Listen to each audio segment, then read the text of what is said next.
This is the Lanmodo D1 3-channel 4K dash cam with a front cam for the road and a rear cam for your face. Then we go through and let's have a look at what else is in the box. We have the ability to plug it into the cigarette lighter. Here is the rear camera that sits on the inside of the back windscreen. We have the mounting bracket for the main camera. We have a USB to USB-C. We throw in a memory card, a card reader, and some instructions. G'day guys, what's cracking? It's Ralph here and welcome to the Lanmodo D1 review. This is a 3-camera dash cam. So you have your camera that shoots everything in front. It's attached to an internal camera that shoots and captures all the noise here. So when your kids are having a bit of a fight, you can replay the footage to see who's in the wrong and who's in the right. And you have a rear internal windscreen camera that you mount on the back internal, and it captures all the outside footage. So if you have someone that rear ends you, you can go back and see exactly what took place and when it took place, because it's all synced via GPS and date and time stamped. Pretty cool, right? Just make sure when you put that back camera on that the cable is to the right, otherwise all your images are going to be upside down. Lanmodo sent me this camera and said, can you try it out and see what you think and let your viewers know. So I'm letting you guys know because I have found it's amazing to have a dash cam inside your car, especially if you're a connoisseur of photography like I am. So you can actually take stills with this. If you see something beautiful, or you have, perhaps you're waiting at the traffic lights and you have an epic sunset or a rainbow and you're like, yes, we want to nail that, you just press the M button and it takes a photo. It always turns on and starts recording once you turn your car on, and you can hardwire into the system if you want a parking alert. So the parking alert means you can film the whole time. What happens is it just films all the way through.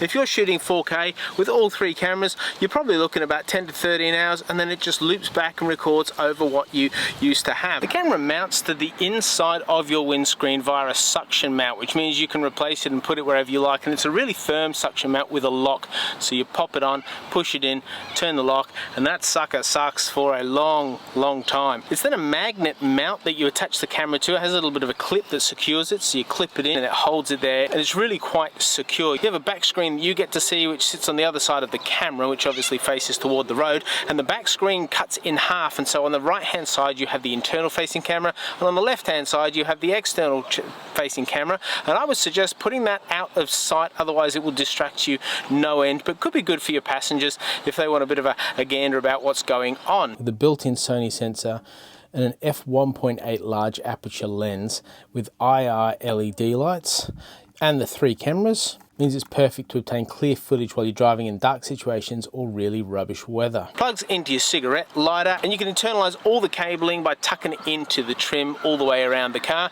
and you can hardwire the back and the front into the system if that's your deal. Now what I've discovered so far is you want to make sure that your first mounting of the camera is spot on level, otherwise you will be frustrated because you can only move the camera like this as opposed to like this. So it doesn't turn like this, it just turns like this.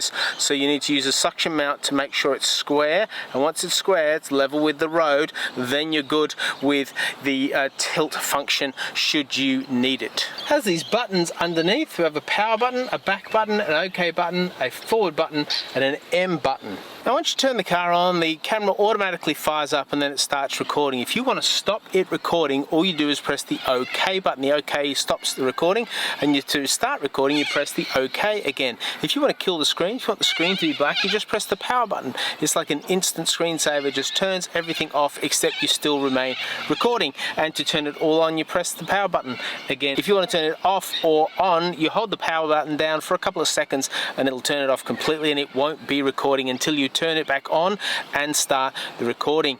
And the M button gives you access to the menu as well as takes a photo. If you're recording at the time, you can grab a still by pressing the M, but the M doesn't work if you're not recording. The M only takes a photo when you're recording a video. Then the internal camera twists as you need, and it's surrounded by infrared lights so that even at night you can get effective internal recording of what's happening in the car. Your SD card pops in here, above which is your power cable that goes to the car, and below that is the rear facing camera that you plug in to bring the system all together. It has a lot of functions if you press that M button, and I'll run through them now for you.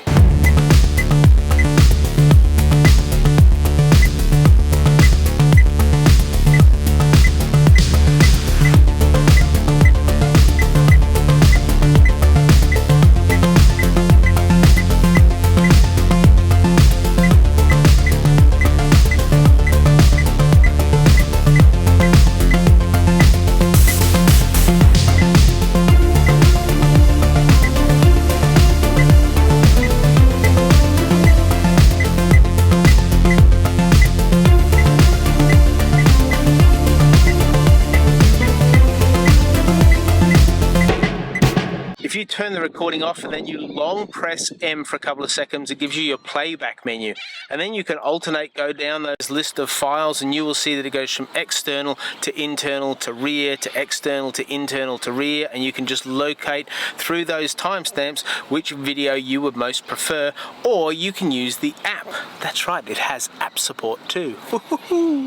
Alright, so we fired up the Wi-Fi. All you have to do is turn the Wi-Fi on your camera. There's some instructions here that tell you what your password is. I won't give that out, but it's all quite straightforward. You just pump that into the app and it brings it to life once you register your Wi-Fi on your settings.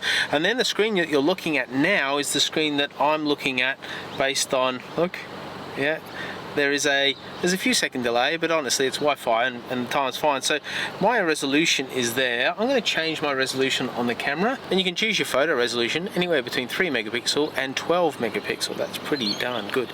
And you can actually take a photo on your phone. You can use the camera resolution here to take your thing, and we're back on. So sometimes when the preview drops out, all you need to do is go out and then come back in, and it does that nicely. And there you go, it's changed my resolution, as you can see there on the screen.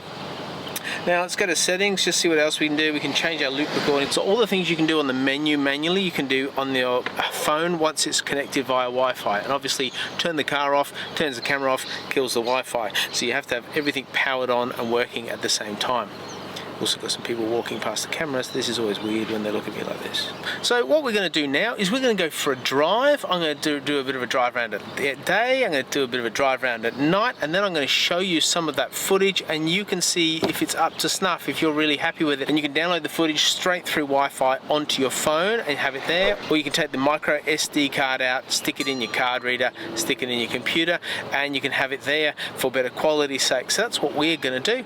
And well, let's put it through its paces, shall we? We thought we'd go for a nice afternoon drive, and as we do that, you can take a look at the video. So here's the front, and then here's us. Wave everybody. And there's the back camera. So we can actually put all three on screen. So right now you're getting a live view of everything, and my audio and my face is all picked up by this camera. So we're not using any other means of recording at all. You can turn the microphone, the internal microphone, on or off should you choose. There is also a screensaver function, so you can manually turn it off, or you can set the screensaver to go blank and not distract you 1 minute or 3 minutes or whatever minutes in. So right now seems about the best time to do a little bit of this magic. Oh no, I've lost the kids. Oh, I've lost the kids. Well, at least you get to see what night vision looks like.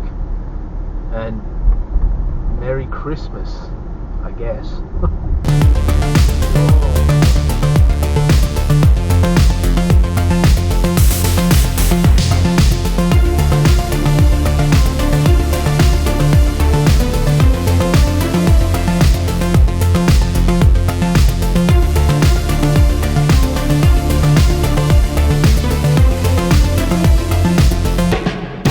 So if you're after a high quality 4K dash cam with tons and tons of features that enable you to do all you want and shoot every angle you could ever want in your car, including stills at a high quality, then the Lanmodo D1 is for you. There'll be a link in the description down below. And until our next video, thanks for watching. Please subscribe, like, and all that gear, and I'll see you in our next video. Bye. What up, YouTube? They've obviously watched a lot of YouTube, because they're just thrown off spiels and pretty much bang on.